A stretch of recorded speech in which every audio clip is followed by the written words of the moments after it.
Hello students, मैं zone के YouTube channel में आपका फिर से स्वागत है। आज के वीडियो में हम पढ़ने वाले हैं समतल के बारे में। तो चलिए शुरुआत करते हैं।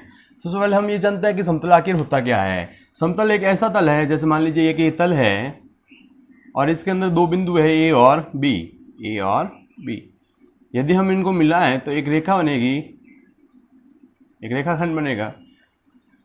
यदि इसका प्रत्येक बिंदु इसी तल में स्थित है, यदि इस रेखा का प्रत्येक बिंदु इसी तल में स्थित है, तो ये एक समतल कहलाएगा। ठीक है, अब हम एक देख रहे हैं समतल का समीकरण। जब हमारे पास एक बिंदु दिया है, उस बिंदु से वो गुजरता है और एक लंब सदिश दिया है।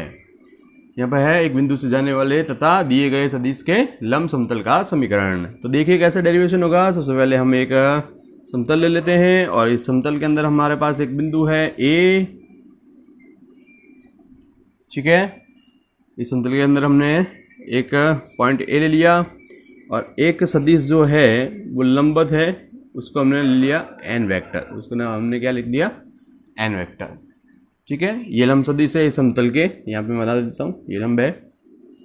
इस पॉइंट से हमने ओ तक ये डॉटेड लाइन खींची है, यानी कि ओ से ए का स्थिति सदिश हम ले रहे हैं ए वेक्टर।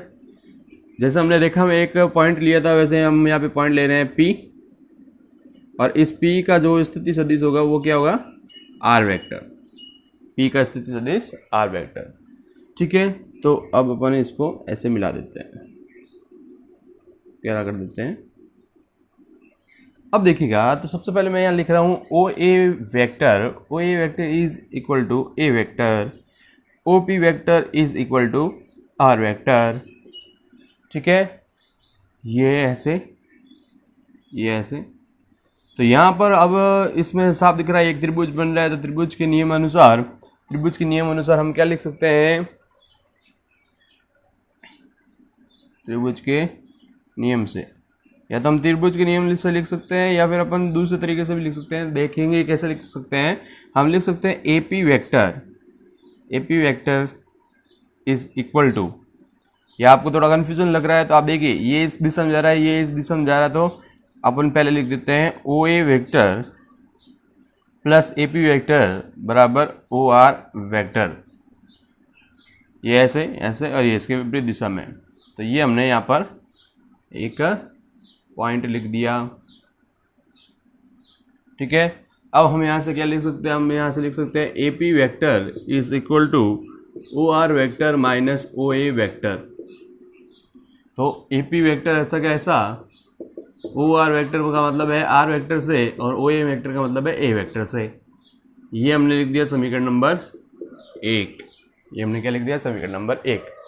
अब जो एन वेक्टर है, एन वेक्टर समतल पर लंबवत है, समतल पर लंब है। इसलिए हम क्या लिख सकते हैं कि ए पी वेक्टर पर भी ये क्या होगा, लंब होगा। ए पी वेक्टर पर भी ये क्या होगा, लंब होगा। तो अगर लंब है तो हम क्या लिख सकते हैं, हम यहाँ पे लिख सकते हैं A P vector dot N vector बराबर 0। ए पी वेक्टर का मान लिख दीजिए R vector minus A vector dot N vector बराबर 0। अब आप इसको सॉल्व कीजिएगा तो ये क्या हो जाएगा, R vector dot N vector minus A vector dot N vector बराबर 0। तो are vector dot N vector बराबर A vector dot N vector. अब R vector dot N vector, ये दोनों को गुणा करेंगे, इन दोनों को गुणा करेंगे तो ये क्या होगी, ये एक अपने पास अदिश राशि आएगी, जिसको अपन यहाँ पे नाम दे देते हैं डी। तो ये आपके पास समतल का समीकरण आ गया। ये आपके पास क्या आ गया, समतल का समीकरण। ये व्यापक समीकरण है, याद रखिएगा, व्यापक समीकरण है। ये चीज़ याद रखिएगा।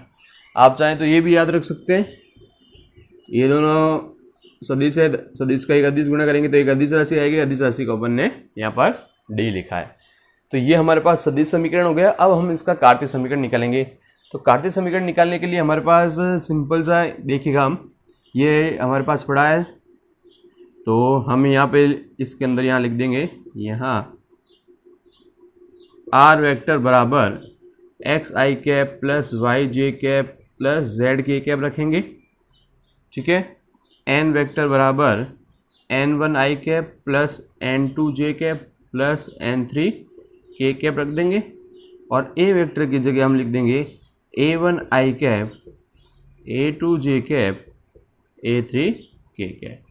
तो इस प्रकार से अगर अपन यहाँ पे रखेंगे इस समीकरण के अंदर, तो देखिएगा यहाँ पे सिंपल सा दिख रहा है। मैं थोड़ा डायरेक्ट करूँगा, जगह कम, इसलिए आप थोड़ा सा ध्यान दीजिएगा। R vector dot N vector, यानी कि इन दोनों का डॉट प्रोडक्ट करना है। तो इन दोनों का डॉट प्रोडक्ट करेंगे तो हमारे पास क्या आएगा, n1x plus n2y plus n3z।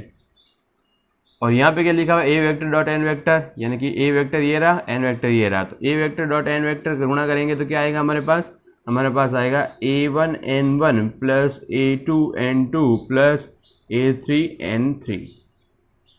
तो यहाँ पर तो x y z आ रहा है, तो हम इसका स्टैंडर्ड फॉर्म कैसे लिखेंगे, ax plus by plus cz, और ये एक पूरी संख्या है, ये एक पूरी क्या है, संख्या है। तो हम इसको लिख सकते हैं बराबर में d। तो ये हमारे पास समतल का समीकरण, ये हमारे पास कार्तीय रूप में समतल का समीकरण आ गया है।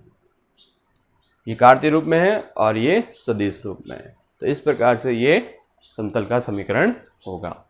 अब हम देखेंगे समतल का समीकरण जब उस पर लंब, एकांक, सदिश तथा मूल बिंदु से दूरी ज्ञात हो। तो सबसे पहले एक हम समतल बना लेते हैं। तो हमने एक समतल बनाया है और इसके ऊपर पॉइंट ले लिया ए। यहाँ पर हमारे पास एक लंबवत एकांक सदिश है एन कैप। यहाँ से हमने इस समतल की मूल बिंदु से दूरी P ले ली। P क्या है, मूल बिंदु से समतल की दूरी, मूल बिंदु से समतल की दूरी है। यहाँ पर हमने पॉइंट ले लेते हैं, हम B ले लेते हैं, ये पॉइंट है, इसको ऐसे मिला देते हैं और इसको ऐसे मिला देते हैं, ठीक है। तो यहाँ पे आप देखिएगा कि समतल का समीकरण हमने ज्ञात किया था पहले। वो समतल का समीकरण क्या था हमारे पास, समतल का समीकरण था हमारे पास vector dot N vector, R vector dot N vector is equal to A vector dot N vector, A vector dot N vector. ये हमारे पास पहले समतल का समीकरण आ गया था। अब हम दोनों तरफ क्या कर रहे हैं, एन वेक्टर के परिमाण से भाग दे रहे हैं, एन वेक्टर के परिमाण से भाग दे रहे हैं। तो अगर एन वेक्टर के परिमाण से हम भाग दे देते हैं तो आर वेक्टर डॉट ये हो जाएगा एन कैप, ये हो जाएगा a vector dot N cap. तो are vector dot N cap ऐसे का ऐसा, इसको अपन खोल देते हैं mod a vector mod n vector, sorry mod n cap, और हमारे पास क्या आ जाएगा कॉस थीटा। तो are vector dot N cap, r vector dot N cap हमारे पास क्या बचेगा, mod a cos theta, mod a cos theta. तो ये देखिएगा ये ए वेक्टर है, ये ए वेक्टर है, और यहाँ पे अगर हम इसको लंबवत ले लेते हैं और इसको यहाँ पे कौन ले लेते हैं थीटा, तो यहाँ पर इस त्रिभुज में क्या होगा, कॉस थीटा क्या होगा, कॉस थीटा हमारे पास क्या होगा, आधार बटा कर्ण, ये रहा आधार, ये रहा कर्ण। तो हम यहाँ पे लिख सकते हैं मॉड ए कॉस थीटा का मान हो जाएगा P अपॉन मॉड ए, ये R vector dot N cap, ठीक है। तो हमारे पास आंसर क्या आया, R vector dot N cap बराबर P। तो ये एक समतल का समीकरण है, ये एक समतल का समीकरण है जिसे हम अभिलंब रूप भी बोलते हैं। ये कौन सा है, अभिलंब रूप। तो याद रखिएगा अभिलंब रूप में क्या होता है, जो एन कैप होता है वो क्या होता है, लंबवत एकांक सदिश, एकांक सदिश। और P क्या होता है, P होता है मूल बिंदु से दूरी, P क्या होती है, मूल बिंदु से। तो जब भी आपके पास क्वेश्चन में आता है कि मूल बिंदु से दूरी लिखा हुआ आता है, इसका मतलब वो अभिलंब रूप बोल रहा है। वो क्या बोल रहा है, अभिलंब रूप। ये जो है वो क्या है, अभिलंब रूप है, ये चीज़ याद रखिएगा, अभिलंब रूप है। अब इसको हम कार्तीय समीकरण में बदलते हैं। तो कार्तीय समीकरण में बदलने के लिए हम इसको क्या लिख सकते हैं, हम लिख सकते हैं x i cap plus y z cap plus z k cap, और एन कैप तो हमें पता ही होता है, एन कैप क्या होता है, L I cap plus M J cap plus N K cap बराबर में पी। तो जब हम इसको डॉट प्रोडक्ट करेंगे तो हमारे पास आ जाएगा L X plus M Y plus N Z बराबर पी। तो ये हमारे पास आ गया कार्तीय समीकरण। कार्तीय समीकरण यहाँ पर एल एम व एन क्या है, एल एम एन क्या है, दिक्कोजिया हैं, दिक्कोजिया। तो ये चीज़ याद रखिएगा, ठीक है। आगे बात समझ में आपको। अब हमारे पास एक प्रश्न है कि उस समतल का समीकरण ज्ञात करो जो मूल बिंदु से 7 इकाई की दूरी पर है तथा सदिश इसके लंबवत है। तो सबसे पहले मूल बिंदु से दूरी दे दी, इसका मतलब आपको अभिलंब रूप निकालना है। तो मूल बिंदु से दूरी, मूल बिंदु से समतल की दूरी क्या हो जाएगा, P बराबर हमारे पास हो गया 7।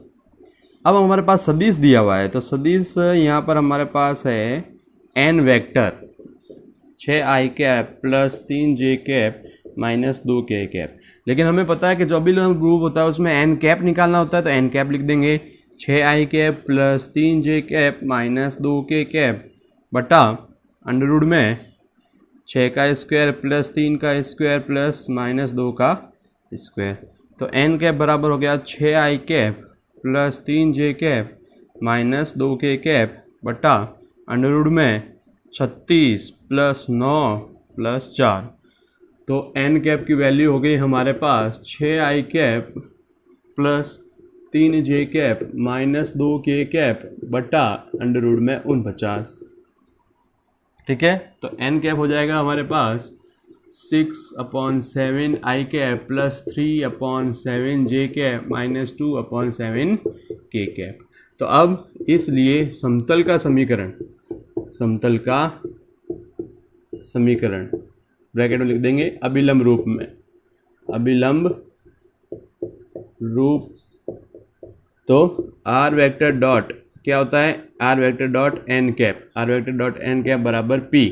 तो r वेक्टर ऐसा कैसा डॉट ये 6/7 i cap plus 3/7 j cap minus 2/7 k cap बराबर लंबाई हमारा दूरी हमारे पास थी 7। तो ये आपके पास क्या आ गया, आंसर आ गया। अगर आप इसको कार्तीय समीकरण में बदलना चाहते हैं तो यहाँ पर क्या लिख देंगे, x i cap plus Y J cap plus z k cap, और इन दोनों का डॉट प्रोडक्ट करेंगे तो आपके पास कार्तीय समीकरण भी आ जाएगा। तो मैं लिख देता हूँ, क्वेश्चन में पूछा तो नहीं है फिर भी अपन ज्ञात कर लेते हैं। तो कार्तीय समीकरण वाई जे cap plus z k cap dot 6/7 आई कैप प्लस 3/7 जे कैप माइनस 2/7 के कैप इज इक्वल टू 7। तो गुणा कर लेंगे तो आ जाएगा 6/7 X plus 3/7 Y minus 2/7 Z is equal to 7, ठीक है। तो ये हमारे पास क्या जाएगा, कार्तीय रूप में समीकरण। अब हमारे पास एक समतल का समीकरण दिया हुआ है जिसको अभिलंब रूप में परिवर्तित करना है। तो ठीक ढंग से देखिएगा किस प्रकार से करेंगे। तो हमारे पास समतल का जो समीकरण है वो इसको लिखते हैं। तो समतल का समीकरण हमारे पास है 2x minus 3y plus 6z plus 14 is equal to 0। हम इसको आगे लिखेंगे 2x minus 3y plus 6z is equal to minus 14। तो एक चीज़ याद रखिएगा, जब आप अभिलंब रूप में इसको बदल रहे हैं तो यहाँ पर जो संख्या आएगी उसको हमेशा धनात्मक रखना है, उसको हमेशा क्या रखना है, धनात्मक। तो ये ऋणात्मक है तो इसको धनात्मक बनाते हैं।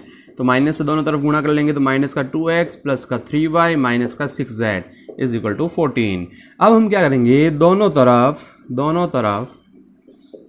तरफ under root a square plus b square plus c square, ये याद रखिएगा, a square plus b square plus c square का भाग देंगे। तो यहाँ पर ये मैंने फॉर्मूला लिखा a square plus b square plus c square. ये यहाँ पर क्या है, ये यहाँ पे है अपने पास अंडर रूट में -2 का स्क्वायर प्लस 3 का स्क्वायर और आगे हमारे पास है -6 का स्क्वायर का भाग दोनों तरफ देने पर, दोनों तरफ भाग दे देंगे तो हमारे पास क्या आएगा, माइनस का 2x प्लस का 3y माइनस का 6z अपॉन अंडर रूट में -2 का स्क्वायर प्लस 3 का स्क्वायर प्लस -6 का स्क्वायर बराबर में आ जाएगा 14 बटा अंडर रूट में -2 का स्क्वायर प्लस 3 का स्क्वायर -6 का स्क्वायर। तो ये हो जाएगा हमारे पास -2x plus 3y minus 6z upon under root में हो जाएगा 4 प्लस 9 प्लस 36। इसी प्रकार से ये हो जाएगा 14 अपॉन क्या आ जाएगा हमारे पास 14 अपॉन अंडर रूट में 4 प्लस 9 प्लस 36।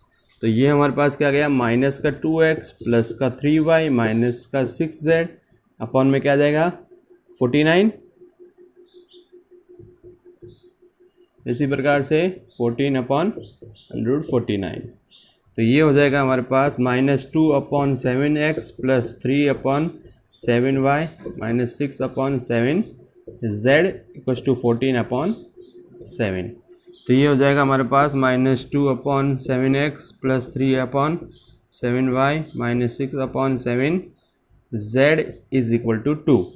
तो ये हमारे पास जो समीकरण आया है वो अभिलंब रूप में है। वो किस रूप में है, अभिलंब रूप। अभिलंब रूप जहाँ पर मूल बिंदु से दूरी क्या है, जहाँ पर मूल बिंदु से दूरी है 2, यानी कि P का मान है, L का मान हमारे पास ये रहा, M का मान ये रहा और N का मान ये रहा। तो इस प्रकार से आप अभिलंब रूप में किसी भी समीकरण को परिवर्तित कर लीजिएगा। आपको याद क्या रखना है कि यहाँ पर जो संख्या होती है वो धनात्मक होनी चाहिए और आपको √a² + b² + c² से दोनों तरफ भाग देना है।